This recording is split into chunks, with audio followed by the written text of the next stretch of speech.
This is Coder Radio, episode 568 for May 1st, 2024.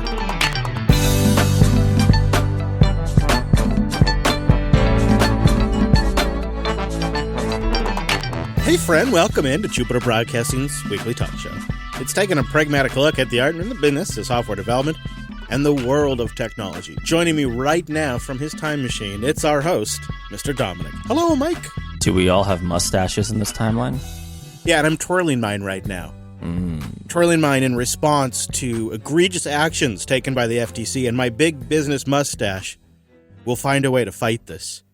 These non-competes will return. How dare they overturn a tool I use to keep my staff locked in. I can't do it. I tried. But yeah, this is a big story as we're recording today, although we don't really know where it's going to go. The FTC announces a rule that bans non-competes. And you were looking into it, Mr. Dominic, and this really kind of all started thanks to the Adobe, Google, Apple shenanigans that kind of kicked this whole thing off? Yeah, that seems to have been the genesis for this. So for folks who don't remember, there were some pretty zesty emails from Apple, Google, and Adobe, and like Steve Jobs personally to executives at each company being like, all right, don't hire my guys. I won't hire your guys because we got to keep these goddamn wages down. This was during the money printer go burr age when, developer salaries were, it was crazy, right? We talked about it last episode. Salaries were going up. Developers or tech folks in general were able to demand insane things, blah, blah, blah. There's some stipulations. You have to make over $151,000 a year. If you make more than that, you can be exempted if you already have a non-compete, which is interesting. That's how they define the senior executive exemption that they put in. But basically, theoretically, if this doesn't get struck down somehow, in 120 some odd days, there will be no more non-competes for anyone ever. I know the only ones that will exist will be the ones that are grandfathered in under that senior executive exemption. But key, there's no new non-competes even at that level. So this is, I will be very surprised if there's not a lot of lobbying to water this down or overturn it. Yeah, I agree. Mustache twirling has begun. I worked for a place that had pretty aggressive non-competes. And then when I bought Jupiter Broadcasting back to go independent again, I had to sign, a very specific I remember non-compete. And it lasts for multiple years. Some of them can last a very long time. I'm overall very pleased to see this. I hope this rule stands. The grandfathering in's weird. Don't know about that. And I think you're right. It's going to take 120 days before it even begins to start. But then really, it's like a multi-year process for the implementation to get fully rolled out to all the businesses. And it just seems like there's so much time in this for it to get challenged and knocked back. But are you good with it? Do you like this? Do you think this is a good move? I think this is great. I think a common mistake that folks make is confusing non-compete with non-solicitation. I am all for non-solicitation agreements, which are basically, if you're working for a company that has clients, you cannot go solicit the clients after you leave the company. Yeah. Or the employees. I am down with that. Yeah. But non-competes, I've seen some non-competes that are so broad that they would basically say you have to never write this type of software again. Yeah, or in my case, you could never talk about this particular topic or something, which we just couldn't let stand. Right. It's just they're too. And some of them don't have time limits, which I've heard of horror stories. Now, the thing is, the last few years, non-competes have been very hard to enforce, particularly for any company domiciled in California or for any employee based out of California. Seems like they're going to be even harder to enforce now. Well, it seems like they're overtly illegal now. Right, so you can't enforce either an illegal, not a lawyer, illegal or unconscionable contract. So basically, other than that one exception, if this goes through, which again I have my doubts, but all non-competes for most developers I think would be null and void. So I don't know. I just hate the idea of suing someone for getting a different job. You know what I mean? It just sounds so crazy. It's like I know you can sue a ham sandwich because the ham was too salty. But I don't like any of this stupid stuff. And I guess I think you could argue it ultimately suppresses wages because it keeps people locked in. They can't move around to get a better wage. And I think you're right. If they're not stealing confidential information, if they're not stealing customers, they're just simply trying to get themselves a better paying job. Well, but again, though, there are already laws against stealing confidential information, right? Yeah. That is, you can sue civilly, and that is a prosecutable offense. Stealing customers is non-solicitation, not non-compete, really. Non-compete is don't go work for my competitor. But do you want to hear my bacon on it? Sure. I think the tech industry is where this really went out of control. I mean, this has been a thing in multiple industries, media industry, the military industrial complex, etc. But the tech industry is where it became normalized, and then so many jobs became tech jobs. And I honestly think it's because these companies overshot on their bennies and their investment. We've talked about on here, like, as a business, especially small business owners, the riskiest thing we can do is hire somebody. The business looks at hiring somebody as a type of investment. And then when you start looking at, like, all of the things we're investing into this person with our training budget and our vacation budget and our catering budget, and some of these tech companies had even more ridiculous services. We all know the stories. And as you start looking at all of these as, well, these are costs that we are investing into our employees, they can't help but get protective. And they start thinking, well, how do we make sure we keep and protect this investment? And that's where you start to see, I think, these non-competes just take off like crazy, as all these different companies had to ramp up all the things they were offering to become more and more competitive. Yeah, I blame the money printer. I mean, I know it's been my kind of hobby horse for the last few months, but this is the money printer kind of perverted the tech industry in a way into. I mean, we talked about last week the story of how Google can crack down on protests now and, like, kind of, insubordination where it couldn't before. And the answer is, well, the money printer's off and they have more leverage against their employees. It's, I don't know. Let me take a more nuanced crack at it, because I think you're right. And what if what it is that the tech industry, because it is one of the more nascent industries, it's always been around in a period of looser monetary policy where it's always seemed like the Fed's third mandate has been to maintain the stock market. This really became a thing in the 80s. And I suspect this tech industry has always existed in this period of where they're really close to the money. And that's also why we see so much of the industry so expertly and quickly pivot to integrating AI into every ridiculous thing, because it's in their DNA to stay close to the money. And that's why when liquidity is high and the money is flowing, you see all this exuberant hiring and all these exuberant benefits. And then you see this immediate change of behavior, like we saw 2 years ago with the signaling of, well, we're a value stock right now, we're going to lay off 20,000 people. It's just they pivot so quickly. I think because they've always existed, this industry, unlike like the steel industry or the auto manufacturing industry, which was around in different monetary policy times, this one has always been, and especially the last 10 to 15 years, the cloud era and the mobile era have always been around in a time when the stock market was essentially a measurement for how the economy is doing for the U.S. Yeah, I would agree with that for sure. And that is why money printer on or off makes such a 0 or 1 difference in the tech industry. It's a on or off thing. Like, in a lot of ways, the tech companies are like weird businesses, right? Because they, and you could go back and blame Netscape, right? They first company to IPO without actually making money, making a profit. We've talked about this 100 times. The other problem is we're talking about tech specifically because that's obviously what the show is about. But like, there are people who try to put non-competes on like carpenters or like tradesmen, or I've heard of cases, and they referenced this in one of the articles I looked at while we were taking our powder break, like fast food workers and like waitresses. That's crazy. And honestly, that's predatory, right? Like the bartender, if there's a new bar opening up across the street, can't go work over there and get paid more. She should be able to go get paid more. It's just, I hate the idea of a non-compete, but I almost feel like you're trying to capture somebody's talent. Yeah, the FTC says they estimate 1 in 5 workers at this point are affected by non-competes. 1 in 5, Mike. 20%. That's crazy. Like, it's just the fast food industry, Mike. It's almost evil in a way. It's nice to see this actually happen. Hopefully, it sticks around. Coder.show/membership. This show is brought to you by our members. It's a value for value production, and a membership is one way to contribute every single month, and you get an ad-free version of the show. Now, they sit me down here. They don't give me no notes. You know, I got like nothing I'm going on. Excuse me. What is all this garbage?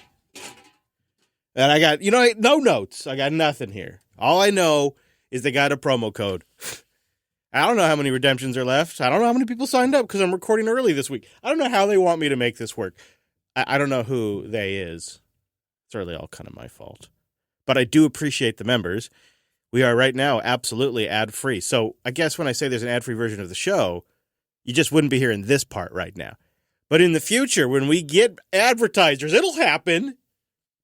It'll happen. In that future, those will also be removed from the show.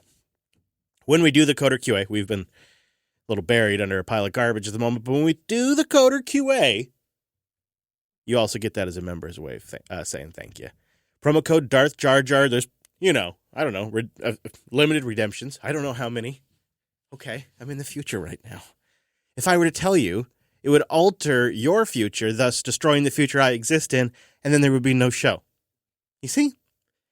So the best thing to do is go to coder.show/membership or boost in with something like Fountain, Podverse, or Cast-O-Matic, and you can support each individual production when you boost with the value that you think it's worth. A couple of different ways to do it. Coder.show/membership or go get a new podcast app at podcastapps.com. It's finally happened. Apple is actually allowing game emulators on the Apple App Store for like the first time since the old days.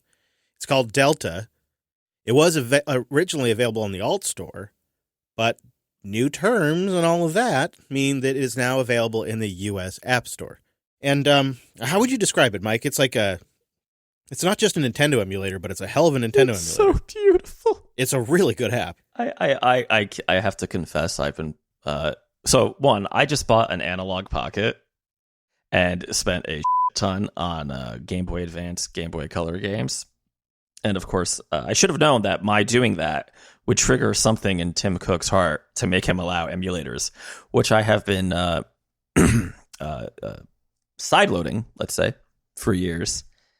But this, it's so good. Because who doesn't want to play Pokemon on the potty? Got Nintendo 64 in here, Game Boy Color, DS, Advance, SNES, of course. How is this a thing? Why isn't Nintendo destroying them right now? All right, well, I have some Poke Bacon here. Oh, I was wondering if you brought any Poke Bacon. Okay. Yeah, also sorry about that Charmander. So, I think in Apple's heart, there is a deep fear of anyone actually installing a third-party app store anywhere, but especially in Europe right now, such that they will bend and they will allow all kinds of stuff, with maybe the exceptions of like gambling and porn, to just prevent you from doing that. And I really think it's that simple. I mean, one of the most common things I've done when I've rooted iPhones is install Game Boy Advanced emulators or Game Boy, Nintendo emulators, right? Why now? Well, because Alt Store came out. They don't want people doing that. They want to keep you in that walled garden no matter what. I really believe that because, they're not stupid people. And I mean, I, of course, am using my analog to copy the ROMs legally. Thank you, lawyers listening to this. But let's be honest, most people doing this might be sailing the high seas under a Jolly Roger, let's say. Yeah, probably. Now, the question is, when Godzilla over in Japan, Nintendo wakes up, because they just, did we cover that? I don't think we covered this at all, but Nintendo just basically strong-armed Discord into deleting a bunch of emulation Discords, whatever they call it. Discord servers is what they call them. Yeah. Thank you. And the CEO of Discord did an interview with Nilay Patel over at not Recode, oh my God, The Verge. And he's basically like, I had no choice. I had to do it because Nintendo is scary. So, can we have our Godzilla versus Tim Cook fight? It seems like one's brewing, right? Doesn't it seem like there's going to be a Nintendo Apple showdown over this? I'm not understanding. I kind of am buying your bacon about because Alt Store, But like you said, this has been the number one reason a lot of people have been trying to load or root or whatever onto the iPhone for forever. And there's been sort of the test flight backdoor for Delta. It's been available on test flight for some people. So I don't know. I think my bacon would be that it's just fear of regulation, and that they're now they've had the fear scared into them, and they're preemptively making actions and changes before they end up back in front of regulators again. I'm not sure. Let me just follow that back to you. We had the topic 3 weeks ago about how for the same price, my internet got doubled to whatever it is, 2 gigs. Yeah. Because another ISP came to town. And that was all it took to get Frontier to just be like, here you go. We bend the knee, my lord. Have another gigabyte. So that's a good point. Here's how this so there's Altstore Pal, which the developer of the Delta emulation app is also set up. He writes, I'm thrilled to announce a brand new version of Altstore. It's called Altstore Pal, which obviously is the EU version. Altstore Pal is an open source app store made specifically for independent developers. We're launching with 2 apps initially, his Delta app and a clipboard manager app. Europeans running iOS 17.4 and later can now install Altstore Pal directly from the Altstore website, bringing entirely new apps to iOS for the first time ever. Now, the Altstore Pal has to pay Apple's fee. You know, Apple has this built-in platform fee that you have to pay, the core technology fee, the CTF. And so what the Altstore is doing is paying €0.50 for every download of the Altstore. And so they're going to charge users €1.50 a year, about $1.60 a year membership to the Altstore to pass that CTF fee on to the users and pay for it that way. But once you do this, you've essentially got a second, you've got a legitimate alternative app store. There's not very many apps in there, but so it costs you, around $1.60 a year in U.S. greenbacks to support this thing. But I don't know. It seems like a pretty interesting idea. I think you might be right. Maybe this is all it took. I think Apple will do anything to keep you in their walled garden. I really do. Anything is a dumb statement, but anything that is Apple-esque. Also, I don't know could Apple be sued for emulators? Probably not, right? It would have to be, because isn't the crime downloading the ROMs? I would think they could maybe go after the developer, like they went after the Switch emulator developer recently. Yeah, but maybe they could go after Apple for listing it, but probably that's not like a big deal. So I know like a defense of using emulators is, no, I really have the cartridge. I copied it off the cartridge. It's backup. And, you can read all the articles on The Verge about this or on various other websites. It's just that Nintendo has so much money that none of these little, because these are usually just like groups of a guy or two, right? Actually want to stand up to them. Yeah. It's crazy. That's how Quirk tends to work, right? So either way, I do feel like Delta may, not because necessarily of Apple policy, but because of Nintendo legal, may have a short lifespan. So if you have I would say download it now so you have it in your download history. Yeah, because Mm-hmm. Yeah. I've been pondering something. We don't know a lot about the Coder Radio audience because of the way podcasting works. Business? And I've been wondering how many of our listeners out there are small business owners. I think in my mind, very few. But they're small business curious. But I'd like to know, are you a 1-person or more small business? And if you'd like to share how you got started, you can boost that in or you can go to coder.show/contact and let us know. I would love to read a few boosts from folks on how they got started, why they own a small business, something like that, just to kind of get an idea of how many of you are out there. I don't think I have a good concept of it. Now, I've mentioned that AI and ChatGPT, if you will, are getting crammed into just about everything. Well, this is really something, Mike. Logitech's mouse software is now including ChatGPT support. And on Mac users, it adds a janky AI overlay temp directory to your home folder. So in version 1.70 of Logi Options Plus, which launched about a week ago, it has AI tools that you can launch anywhere your cursor is located. Logitech writes, in today's fast-paced, technology-enabled world, everyone is learning to work differently with breakthrough generative AI. Mastering prompt building enhances your efficiency and your creativity. So dumb. That's why we've developed the Logi AI Prompt Builder, a time and click saving solution. Rephrase, summarize, and create custom-made prompt recipes with ChatGPT faster with virtually no disruption to your workflow. Congratulations on reinventing macros that gamers have been doing for, ever. I know, and it's like, again, like some of these OSs have services and things that you can use where you don't actually need to run this app. But so they're spinning up their own process in the background called the Logi AI Prompt Builder. And then it takes a crap of about 700 megabytes in your home folder, tucked away in your home folder. And there's no UI option to turn it off. This is so bad. There is a jank workaround that I'll try to link to that you can run on the command line to essentially turn it off. But this is, where are we at? I'm trying to gauge like where we're at with AI's actual practical use and peak hype. And I feel like what we're really talking about is we've got really good, sophisticated autocomplete models that can help us find stuff and get answers, like large language models. These are good. They're useful. And image generation is useful and going to get more and more use, right? And the video generation, like there's these obvious use cases that bring value. But then we have this like gold rush to integrate AI, and there's so much non-useful crap getting slammed into absolutely everything. And do you think this is the peak of it with Logitech cramming it into your mouse cursor? Oh, God, I hope it is. I mean, this is bad. This is just... Is this the end? I hope so. This is so silly. It's really kind of... Come on, guys. And, it's not like... And this is the Mac version, right? So it's not like Apple's storage is cheap. These Macs base models come criminally under-equipped with hardware. It's ridiculous. Well, it's also nobody needs that, right? I've been running my same Naga Razer Mamba whatever mouse, wired mouse, because it does have a wireless mode, but I don't use it for years now, and it's fine. You just need a good, well-built, reliable mouse that works.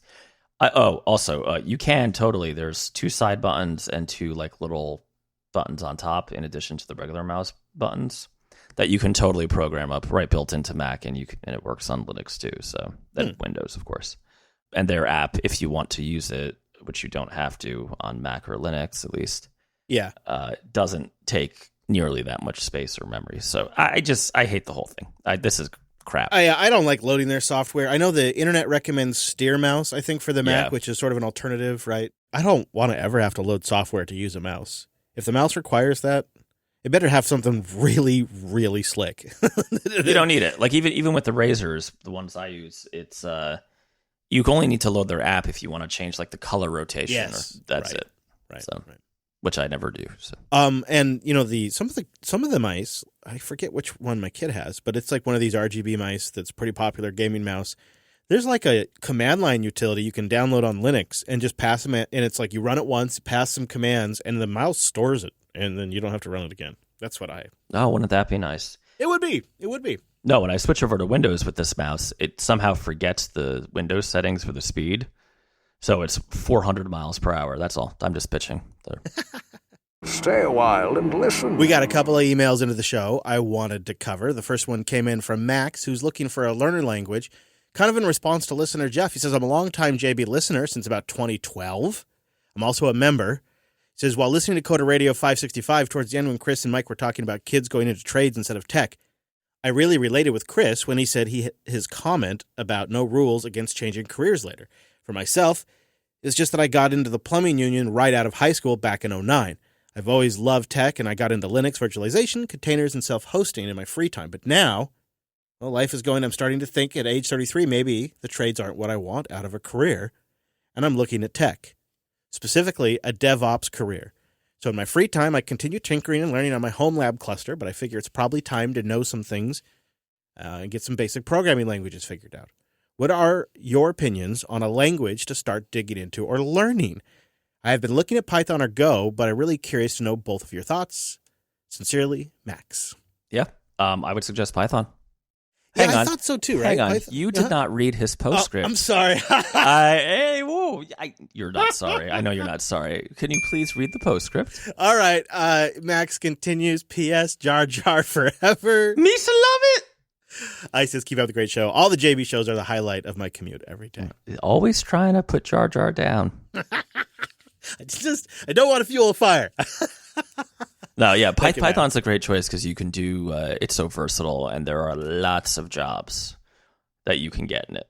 Go is a little more niche, but also, I mean, really anyone is a good choice. But Python is kind of in that sweet spot of you get some projects under your belt, you could probably get something job wise.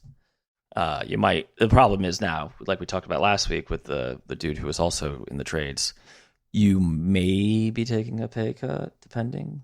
But also for container orchestration, Python is a good language to know. A lot of DevOps people use it as their scripting language. So yeah, I think the answer is just Python. I can't recommend that enough. I have to agree. There's such a wealth. I mean, just a tremendous wealth, too, of ways to start with Python that are incredibly newbie-friendly. And then a great community around it, and then actual things you can do in a career with it. So Python's an absolutely great recommendation. I mean, if you're particularly motivated about Go, I'm not going to dissuade you. That's also really great. I think when it comes to the pay cut, I know listener Jeff was struggling with this too. This is where you're going to have to look at your options, right? Like you could start a side career for a bit and a side hustle, but there's so much work to it. So you really got to think about keeping your dependencies low, keeping your flexibility high. That means low debts, low payments per month if you want to make a transition. And if you're not there, that's fine. But step one is sort of getting some of that stuff in order and then beginning to make that transition. You know, when I was in IT, I had to make about a year or two transition over to podcasting. And I was lucky that I could make it that fast, to be honest with you. That's just not generally the norm. So there can be a transition there, but it's ultimately what you want to be doing. You're going towards something instead of being stuck. So it's an honorable battle. So I think it's probably, my two answers are Python, then try to start a side gig to build a little bit of credentials, make a transition once you have some work experience. And keep us posted. Thank you, Max. Appreciate that. Josh writes in, I have just enough JS and Python skills to get by, but breaking into development in your late 30s seems impossible. Where do I go to learn the finer skills to effectively contribute to a FOSS project and build a portfolio that helps me pivot from SecOps to DevOps or a full-stack role that pays the dollars that will support the fam? This job market is super tough, and it turns out military experience doesn't actually count for much. Thanks for the show. Yeah, so I think in general, right now is a very tough time in the job market, right? Things are getting a little better, but it's rough, right? The money printer, et cetera, et cetera. I don't know, Chris. The second part of his question, I actually think is kind of a little more complex. Where would you send someone? Because you're more plugged into the hippie world. You've done the drum circle. Yeah, sure. Boom, boom, boom. Josh, Mike's right. It is a tough time, especially for somebody new. Not necessarily a tough time for somebody with experience, especially in fields that are still growing, but probably a tough time for somebody without a lot of experience. Bear markets are for building. So just build skill sets, build credentials. Your instinct to go work with a free software project or an open source project is probably a correct one. But you'll have to come at it with some humility because they're going to not necessarily just give you something super important from the very beginning. You kind of have to work your way through the system like Gia Tan did to take over the XZ library. You start with something very helpful, maybe some bit of the grunt work that nobody's getting done, and then you ingratiate yourself to the community over time, and you work your way up the list. You socially engineer it. I mean, that's essentially what's happening because people are rewarding those that help out with a proven track record. Now, there's going to be some projects that are just not going to let you just walk up. Like, you're not going to just start contributing to Python. You're not going to just start contributing to the Linux kernel. So you're going to have to kind of widen out and think about what's a project that is important but not mission critical, where there's all these requirements for contributors. Where's something where I can make a bit of a difference so it's a certain size. You want to factor all of these things in. And you can always be inspired by the free software you take advantage of today. You would be surprised, say, if you loaded the Linux desktop, how many of the applications you use on a Linux desktop only have one or two developers behind them. That's fair. And how much they would love some support and some help. And it doesn't have to be a graphical application, but there's a plethora out there. And if there's one particular application that you use on a Linux desktop or on a Linux machine that you like a lot, maybe you start looking into who contributes to that and if they need some help and if they're available on GitHub or something like that, or reach out to them on social. It's about making a people connection and then building a reputation with them. And then later on being able to cite that as experience. Yeah. Does that seem fair? No, it seems fair. I mean, the other thing I know, because we were getting these kind of emails now for like a couple months. Everything is cyclical, right? Just in general with this industry. And I would say most industries. And the reason maybe things feel worse than they have is because for the last decade, or I mean, really two other, things have been a little crazy. But don't worry, there'll be some bullshit that will make it crazy again. It's going to happen because it always happens. That's the nature of the tech system, right? The tech market. Right. The AI boom seems particularly targeted. Just the requirements to build these tools. Like it's very high end developers that are actually creating these things. So it's See, well, even if I don't know what market he's in, but just looking at Tampa, a lot of firms are desperate for senior developers and nothing else. So I think it's just things.